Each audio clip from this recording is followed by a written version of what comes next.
Hi, welcome back to my channel, or welcome if you have joined me for the first time. This is going to be a travel vlog. I'm really struggling to actually make it a reading vlog because I feel self-conscious talking in front of a camera, and that's like the main way for me to actually talk about the books. So it's mostly a travel vlog with a little bit of reading updates as well. Right now, I'm just filming this intro in between my travels. I don't know if I'll split it into two different videos or just one long one. I guess you will find out having watched this video. So what you're about to see is a week that I spent in Thailand with one of my friends. I did a little bit of reading, but not a lot, to be honest. We were quite busy, so I brought two books with me. The book that I actually read and finished was Last Night by Vari McFarlane. The other book that I started but haven't finished is A Case of Exploding Mangoes by Mohammed Hanif. I won't talk about the books too much right now, so we'll just start with some of the content in Thailand and I'll give you an update after all of that.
I like it.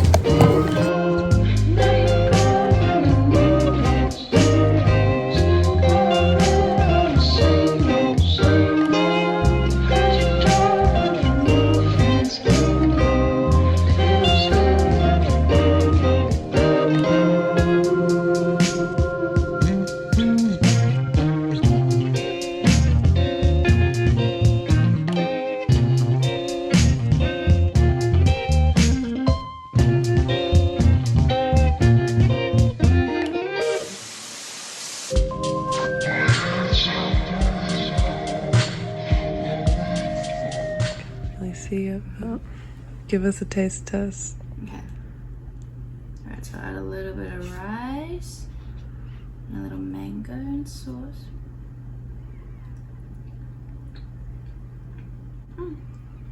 That's nice, a little salty and sweet. Oh.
Okay, I was trying to be aesthetic, but I actually need to show you this clip with the sound on because it was such an intense vibe. We tried to go to one of the like clubs on the beach.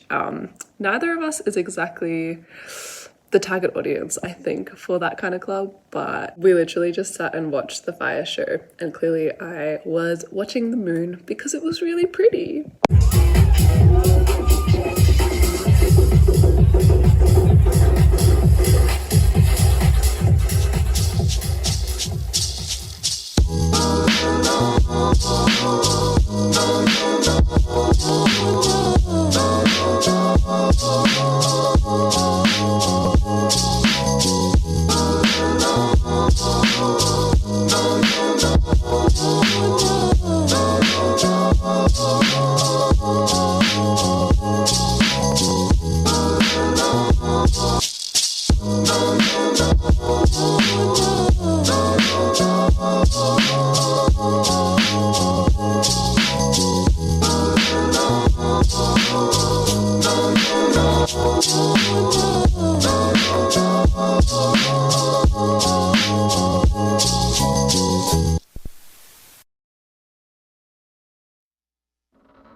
When the revenant came down,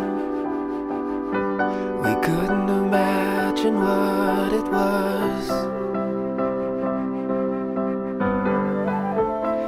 In the spirit of 3 stars, the alien thing that took its form. Then to Lebanon, oh God, the flashing at night, the sirens grow and grow.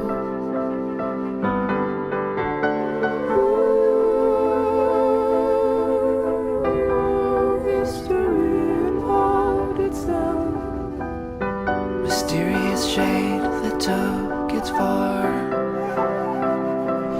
Or what it was, incarnation, 3 stars, delivering signs and dusting from their eyes. Today I say I'm not to be anything, nothing at all. Oh yes, that's it. Selfie mode? Yeah, selfie mode, okay.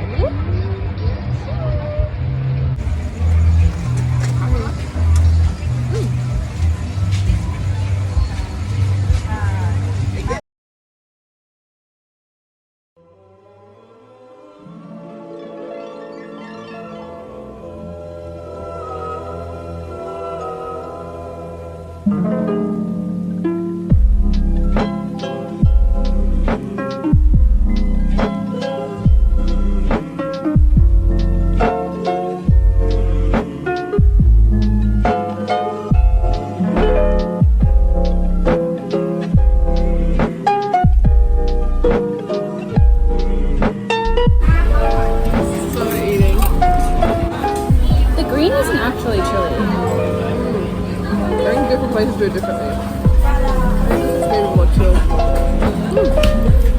Yeah, this one is pretty chill. This is fried eggs.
Okay, we're back here in Melbourne. Thailand was great. Sorry that I didn't get many clips of the second half of the trip.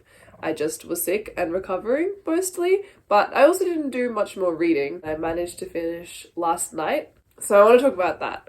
I had a lot of feelings reading this book.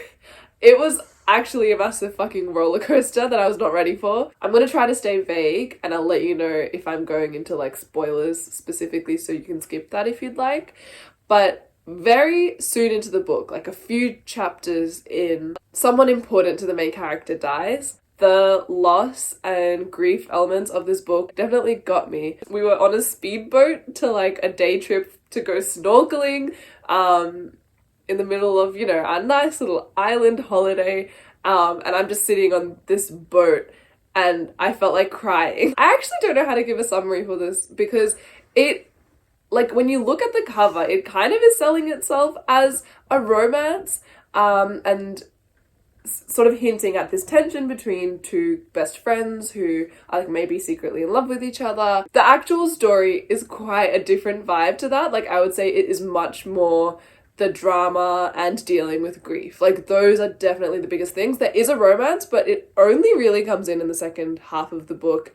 And I would not say it is like the strongest or my favorite part of the book. Like, I thought the romance was still nice, and it's nice to end on the note of the romance, but that is not what the book is here to do. But I actually think it was really good that they marketed like this, because even though I got a sense very immediately like that it was going to be a different tone, I think just the fact that I'm picking up this book that looks so much like a romance, and like it actually does a good job of kind of lulling you into a false sense of security almost in the first few chapters as you get to know the characters and get into the voice of everything and the kind of normal day-to-day life. It really like felt shocking to me while I was reading it. So yeah, I don't want to go too much more into the plot, and I feel like the more I talk about it, the more like I'm ruining that experience. So I almost think if you are at all interested in this book,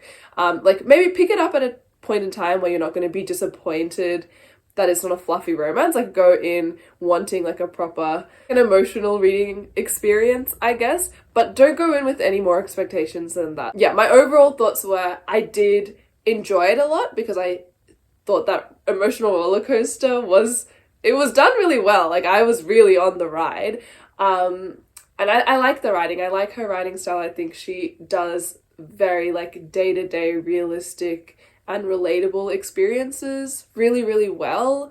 I definitely felt like I could see and empathize with the characters and all of their interpersonal dynamics. Sometimes the plot elements felt a bit too cliche or like perfect. There were a few points that I was like, we didn't need that. Like, I think the biggest plot points were done well enough that some of the little plot points to add either for the romance or to add drama, I thought were like a little bit too much. I did struggle with the like texting kind of thing that they had.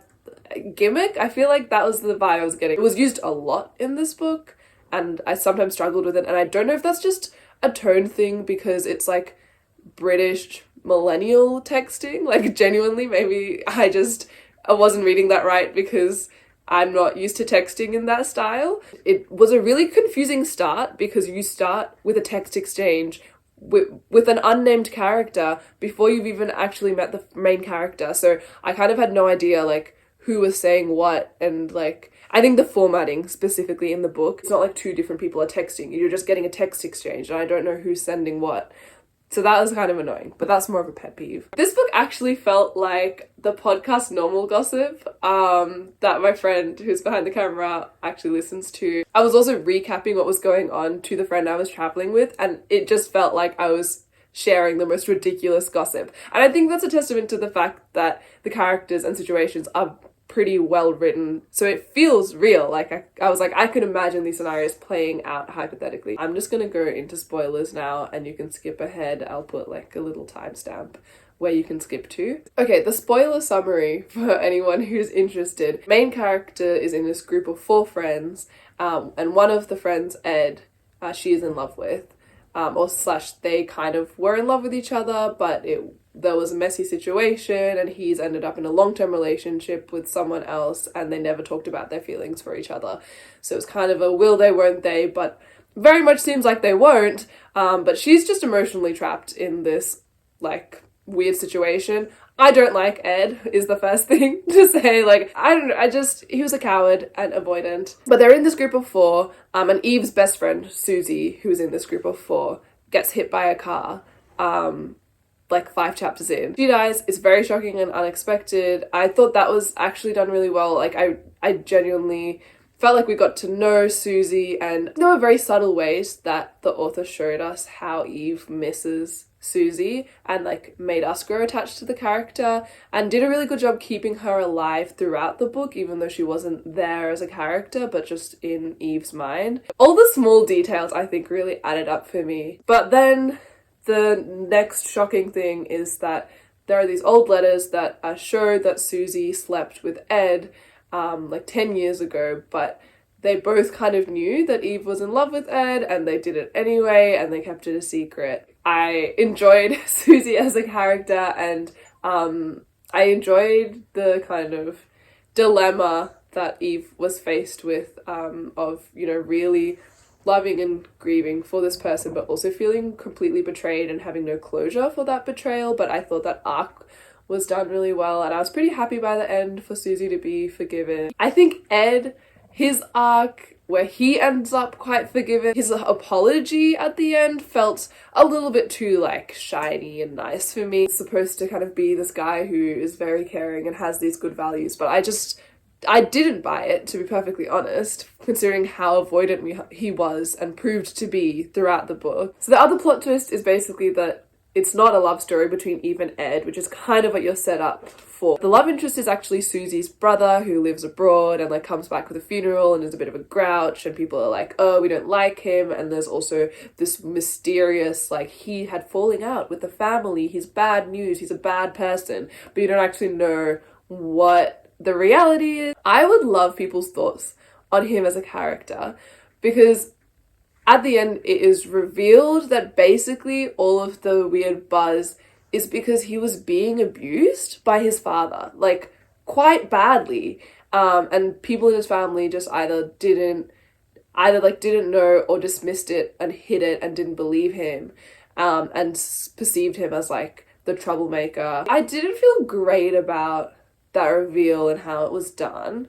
I feel like that's a very heavy thing to just drop in the last 2 chapters of the book, and it genuinely felt like it was just like the way it was being used was to like, yeah, tie up this plot point so that Eve could have her nice romance. It didn't feel like it had a place in the story. I don't think that really did his character, the brother's character, a service. The other thing is like the way that they talk about his personality the whole way through the book, because a lot of, I think, the dislike of him is about how he comes across sometimes. I think like a lot of the words they used to describe is like very cold and blunt, and it's like it's all about how he responds to people and like doesn't do small talk and doesn't like do courtesies and things like that.